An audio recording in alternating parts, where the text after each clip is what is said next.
just, I think, draw the threads together.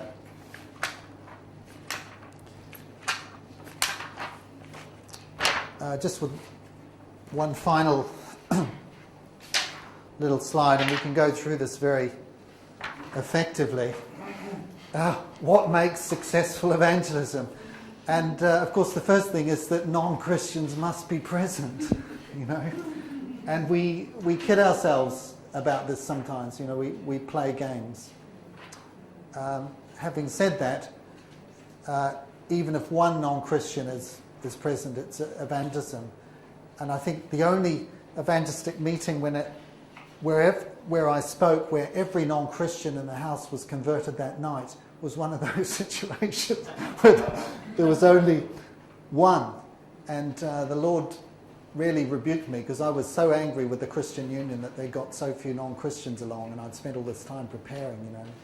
And the angels rejoiced that night because of God's grace, not because of my bad grace. The gospel must be presented, and we've talked about the fact that we have to present the whole gospel, even with the unpalatable bits, like the stuff about the need for repentance and the reality of judgment, because otherwise we're taking away the gospel's power.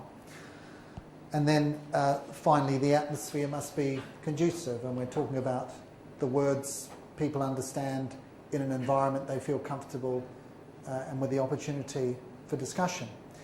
And there are lots of different circumstances in which we can put all of these elements together. Here are just some examples. One-to-one evangelism, we've talked about dialogue supper parties, talk and a free meal, guerrilla Christian, where you put a number of Christians up on a panel, start with a gospel presentation and give them the audience questions to ask. Evangelistic surveys, because they ask about what people's beliefs are. Books which address apologetics issues, evangelistic Bible studies, and so on. But I think we need to be thinking about all our evangelism and apologetics. Does it really fit the pattern laid down by the apostles of the gospel and words people understand in an environment they feel comfortable and with the opportunity for talk and discussion? Because if we're not doing that, I think we're a bit foolish, because the apostles were commissioned by Christ. They knew what they're doing, and they've laid down a very good pattern for us to follow.